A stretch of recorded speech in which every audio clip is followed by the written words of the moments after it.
We missed connections last night, but I don't care when it happened. I wanted to talk to him, a guy who has been around Cincinnati here for an awful long time and been waiting for his chance. Well, that chance came last Saturday night and Saturday afternoon, Riverfront Coliseum, fighting a gentleman named Antonio Cervantes from Colombia, a guy who had held the WBA junior welterweight title for 8 years.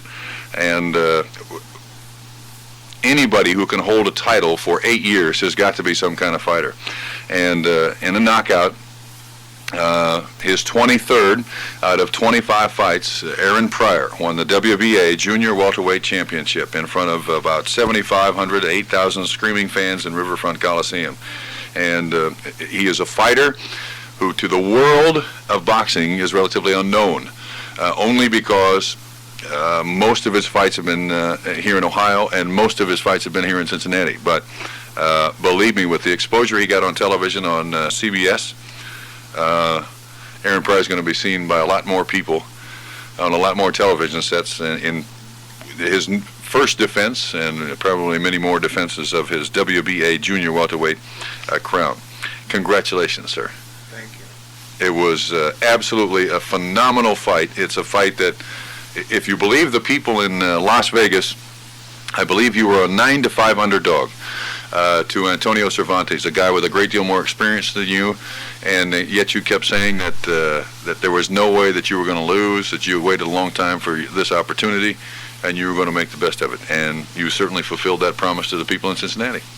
Yeah, well, you know, hungry as I've been for the last few years, I put all my hungriness together in one big package. I was starving for the fight, and so I just went out there with that motive. The fact that you had to move, Aaron, from lightweight to junior welterweight, and some of the people who at other times in your career were people you considered good friends of yours and people who would give you a chance, and then they didn't.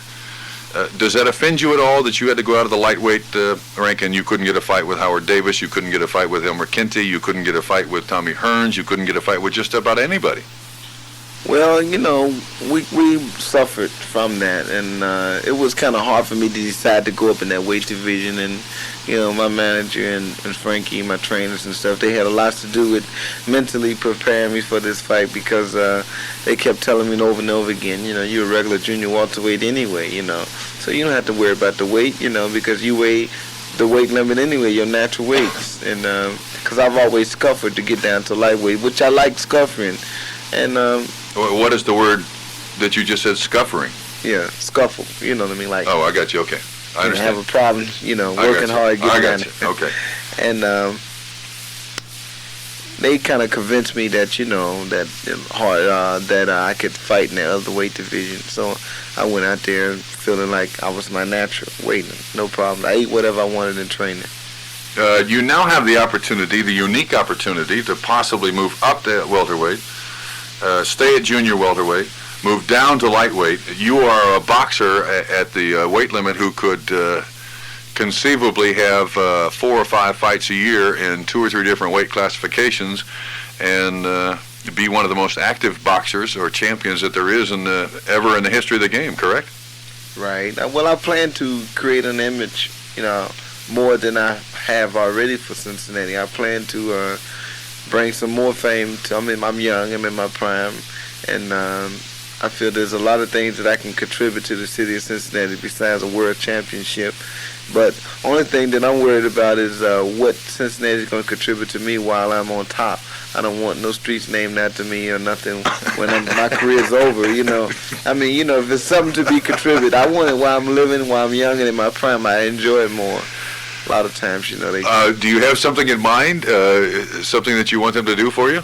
No, I just want to be Aaron Pryor Park? Yeah, well, no, I mean, if they want to do that, that's okay, too, but just, you know, more or less being recognized as Aaron Pryor world champion, and being, you know, secured in other places, like for as doing something for kids and getting a position for doing something for kids, not just doing something on my own, because I've always did that. Now that I'm world champ, I feel like I should be offered different things to do for kids or to do for somebody else to put back in the city. Has the life of Aaron Pryor changed since you won that fight on Saturday? Are you a lot more recognized on the street, or? I'm recognized basically the same. I stay in another month or so. The atmosphere would move down a little bit from the tenseness it was Saturday night at the fights. And then a month or so it'll come down and I'll be Aaron Pryor again. Yeah, I'll be like I am. Let's not change. If I want to change, I can change. I can build an image. See, when a fighter becomes a champion, he can build an image as a champion, or he can be his regular self. And so when there's a time for me to be be the champion image, have the champion image, then I go that way. And when it's not time, I'm regular low-keyed Aaron. Low-keyed Aaron. Yeah. You were obviously not low-keyed at the beginning of that fight, Aaron. Let's see, I think it probably took 2 steps from your corner to Cervantes' corner, and you were on him like white on a dress shirt. I mean, I could not believe how fast you got over there, and you had one of 2 things in your mind. You either had very little respect for Antonio Cervantes in dashing across the ring like that, or you're absolutely stone crazy. One of the 2. What I would consider is both. Both. Wait a minute. Buddy LaRosa is here. Buddy, grab that green microphone right up in front of you, very close. Whenever an opponent of Aaron's has his back facing him, he's going to get it when he turns around. And Cervantes had his back to Aaron, talking to his seconds. And when I saw that, I knew Aaron was going to jump on him. Right, Aaron? That's right. I told him anytime that you fight a guy, and a guy feels that he can look at his corner people and talk to them before the fight. See, you can turn around and face your opponent, and your corner people can talk to you in your ear from the outside of the ropes. You mean it's simply, in your estimation, a matter of respect, and when an opponent turns his back to you and talks to his handlers? Me, so I didn't have no respect for him. He figured I was nothing.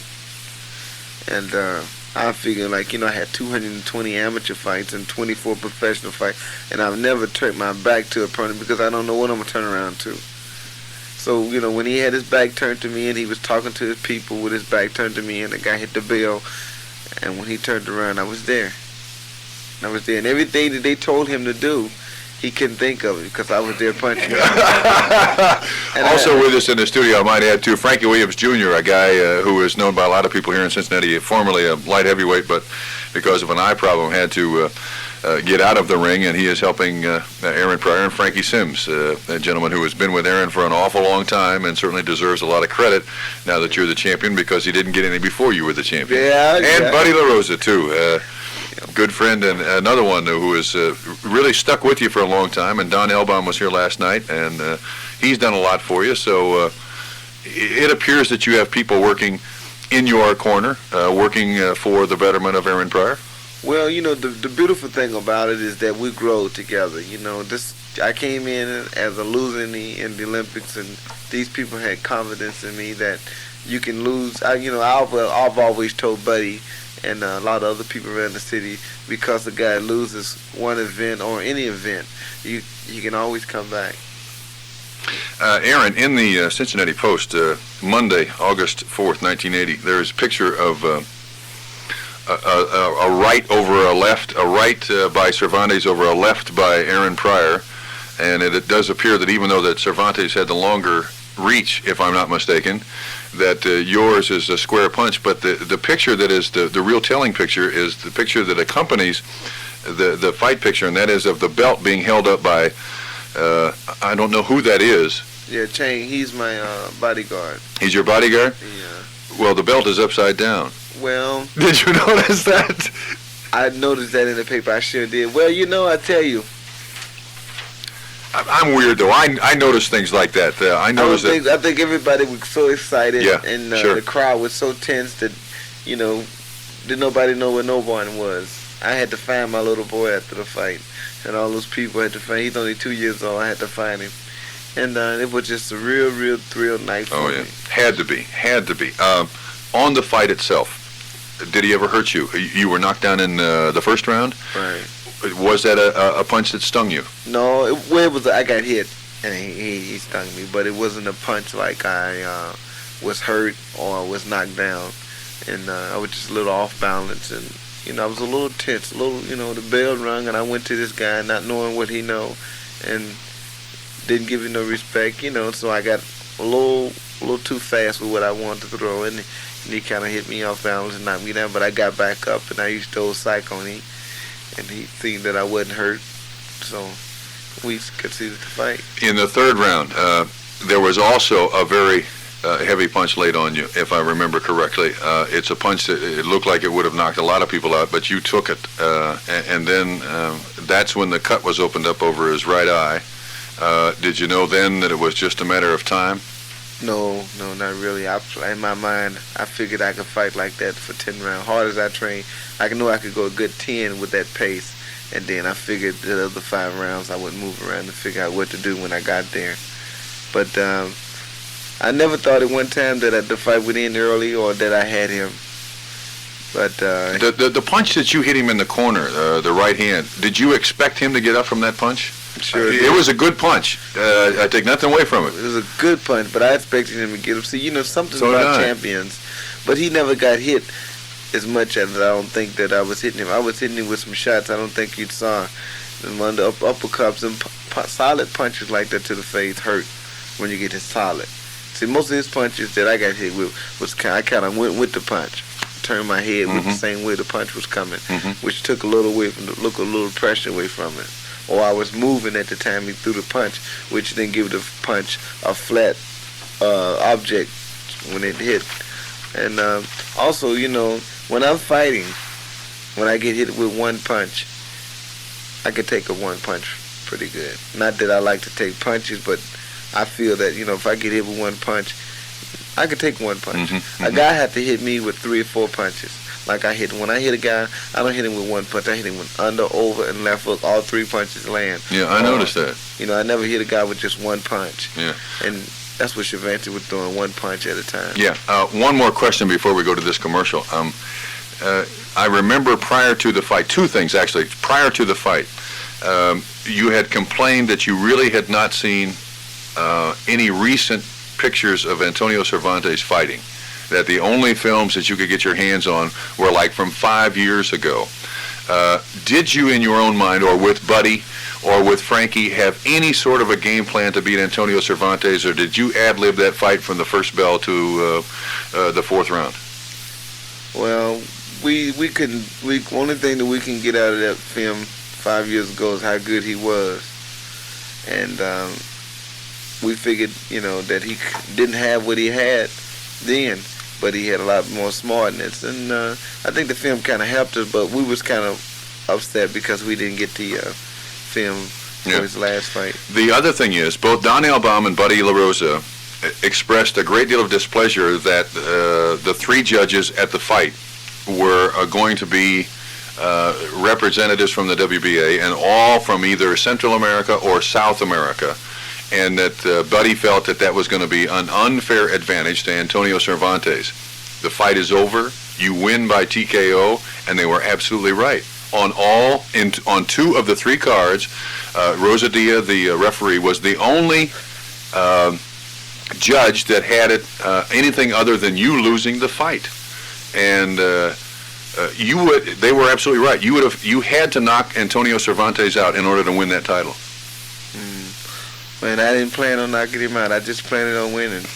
When I just tell you how things go. See, well, I feel that, and I'm asking all my fans and friends that's listening at this show to watch Channel 9 tomorrow night. They're going to show the fight on television and tell me, because I asked my manager to be fair with me. I asked Buddy if I was losing the first 2 or 3 rounds, tell me, and then I have to figure out something. So the first few rounds I have him be more alert, Okay. And, let's give an honest plug for that. It is on Channel 9, and it is, wait a minute, Buddy's mic there, okay? Doug, it's at 11:30 tomorrow night on Channel 9. Is there going to be anything other than the fight, any background on Aaron? Just the fight? Just the fight. Go ahead, Frankie. They having promos from the week before CBS. What it is that each round that we went over last night, and we discussed it each round with Jack Moran and Tim Milton, and we kind of analyzed the fight, and from what I seen on the film, I didn't see me losing. You know, I seen the first round could have been even because they called it a knockdown. The second round, I saw that I dominated. In the third round, I dominated. In the fourth round, he went out. But I really didn't see it being that way. But Okay, once again, that is at 11:30 on Channel 9.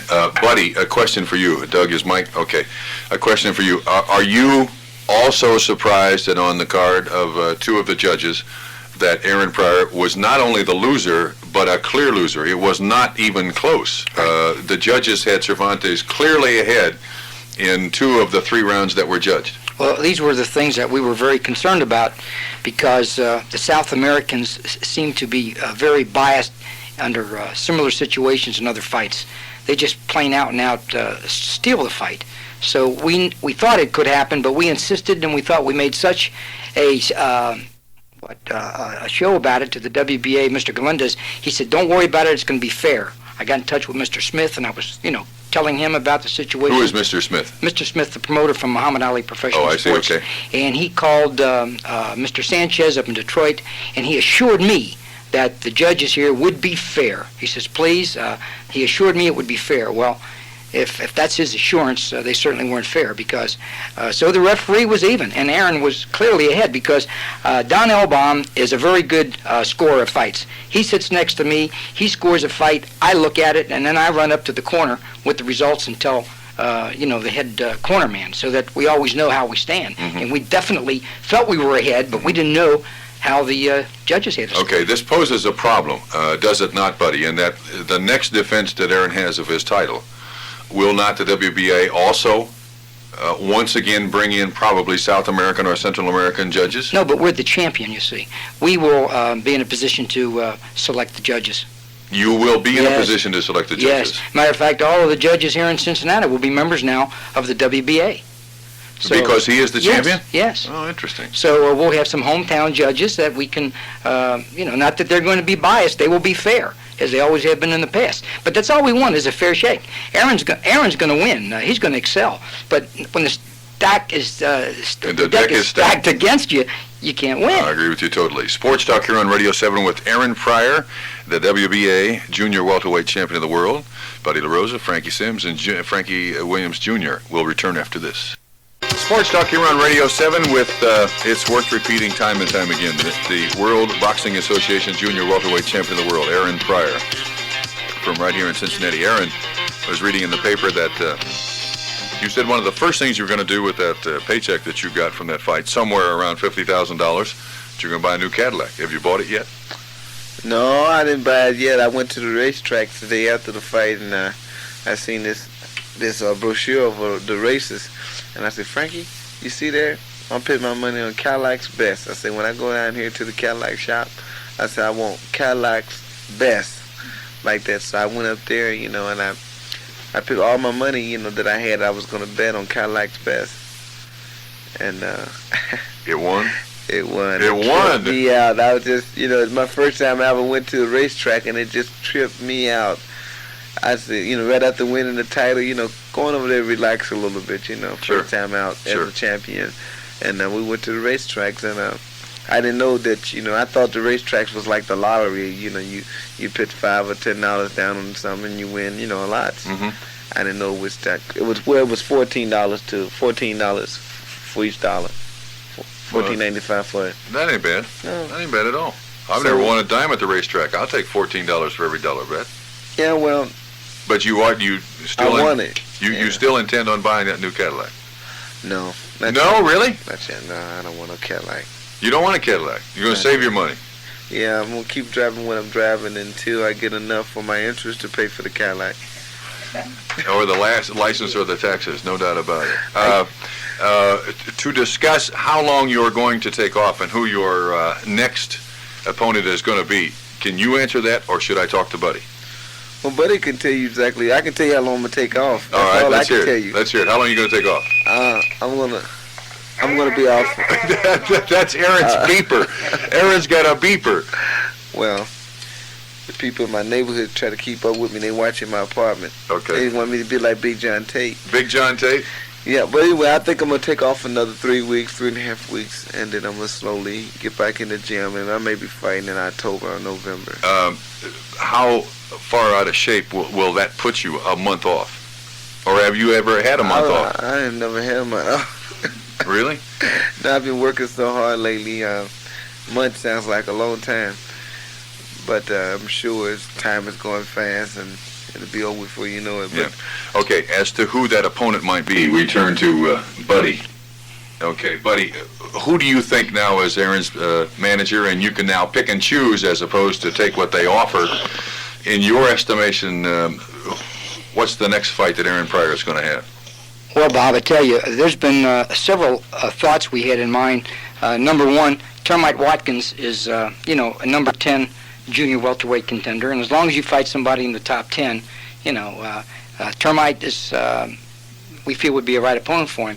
But I believe Termite just accepted a fight with Saul Manby, so that takes care of that. Yeah, he is the WBC junior welterweight champion of the world. Now there is a Korean that's rated in the top 10 that we're looking into, and well, he's rated number 1, and then there's another Oriental that's rated in there that we're checking them all out, and I'm sure we may have a non-title fight in between before he has a title defense. I have a question for you. You're in the fight game with Aaron Pryor moving from lightweight to junior welterweight. Where did he fall in the category of ranking for junior welterweights for the right to fight for the title against Cervantes? Well, the mere fact that he was a ranked lightweight, number 4 in the BA and number 6 in the BC, upon written notice to the president of the BA and BC respectively that he would no longer be fighting as a lightweight, they never really came out with where they placed him in the top 10. So I really don't know, Bob. But he was rated in the top 10 of the junior welterweights in the BC and the BA. I imagine he maybe 7 or 8. Okay, of the choices that you have, the Korean and the other Oriental and Termite Watkins, where would the fight take place? Would it be... Probably in Cincinnati. I think this is our home base. This is where Aaron fought all the time, and Aaron wants to fight here. I think Aaron won't be satisfied until he fills that Coliseum down there. Yeah. Is there a point, though, as the manager of Aaron Pryor, where you would like to see Aaron either fight in Las Vegas, which seems to be the boxing capital of the country now, or Madison Square Gardens? Well, Aaron will fight in Madison Square Gardens, I believe, before long. There was a fight mentioned to me, a possibility. I didn't even have time to talk to Aaron about it. And it was mentioned in the Garden in October. They have an open date. With whom? Well, at this point in time, I wouldn't even want to mention it, Bob, because it's just speculation. Okay. Don Elbaum was here last night, and there was also an article in the Cincinnati Enquirer a couple of days ago by Mark Purdy in a conversation with Don Elbaum. And Don Elbaum feels it's a lead pipe cinch that if Aaron remains undefeated and Roberto Duran remains undefeated, that there is a distinct possibility that those two may meet in the ring someday. Definitely. Aaron is, at one time, Aaron, I wouldn't say was on the same level with Roberto Duran, but in another 6 months, certainly within the year, Aaron could very well take him in a fight. As his manager, have the fight prospects increased a great deal? Are you now getting offers from all over the place, from all the TV networks, to see Aaron Pryor on the tube? Enough time hasn't lapsed yet, Bob. I just got back in town this afternoon, but I do know from the people I spoke to so far, I'm waiting for it to happen, because Aaron is the most exciting, interesting fighter to come along in a decade. Yeah. He's going to be the fighter of the decade. He is right now for what he did last week. As his manager, maybe I should ask Aaron this. Sit back for a minute. Let me ask Aaron this. Antonio Cervantes lost the title to you at age 34. You are presently 24. Is that not correct? Mm-hmm. Can you last 10 years? 10 more years? I'm sure I can, but I don't plan to. I don't think I want to fight for another 10 years. How many years? Maybe 3 or 4. 3 or 4? Yeah. Retire undefeated? Retire as the champion? Or definitely as the champion. It's just that all my career I've been like the little boy Mikey on the commercial. Let Mikey try it. Yeah, well, it's like, would nobody fight Antonio Cervantes? It ain't that Antonio, he couldn't get a fight in him because he's a known puncher. Mm-hmm. Believe me. Just like you. Right, and I couldn't get nobody to fight me as a lightweight, so they offered me to fight as a junior welterweight, and he liked the idea of fighting a little lightweight, you know. And then when he saw me, he found I wasn't so little. But that's how the fight came upon. I understand. And so everybody said, they said got together, the promoters got their heads together. They said, let's let Aaron fight him. He'll fight anybody. Because the kind of conversation we had been telling them, we just wanted to keep busy. We didn't care who we fight. Obviously, he made a big mistake in judgment. His manager and his confidence made a gigantic mistake in judgment, because he could have fought any number of turkeys and still had that title and still been making $150,000 a fight 4 or 5 times a year. Well, I'm sure that they realized they made a mistake, but I could tell that they wanted to pull back after they saw how aggressive I was about the fight. See, a lot of times you got to fight a champion, he's always a little afraid of, respecting the champion. Hi, it's my pleasure to fight you. When I looked at him and said, we're going to fight. You come to my hometown, we're going to fight. And that kind of upset him, because my interpreter, Panama, told him everything I said. And I feel like he was a little afraid. And then at the weigh-in, this guy decided to wait to the day of the fight to say, if I don't get my money, I'm leaving. So at 8 o'clock in the morning, when the weigh-in was supposed to be Saturday, he said that I'm not going to weigh in until I get my money. So we had to wait for Muhammad Ali people to fly in from Los Angeles to pay this guy. And so we weighed in about 12 o'clock. And there was 10 o'clock. There was a real chance that fight might not have happened if they hadn't gotten there with the money. Right, he wanted to pull out. That's what it was, I think. Yeah. But they got pulled up with the money. And that was it. The handwriting was on the wall. Well, if you're Mikey, I can report to everybody out there that Mikey likes it. He likes it. There's no doubt about it. I like it too. Yeah, we got a lot of people on the phone here to talk to Aaron Pryor. Doug, where should we start? Gentlemen, you're going to have to listen through this box to hear the phone calls. So hopefully you'll be able to, okay?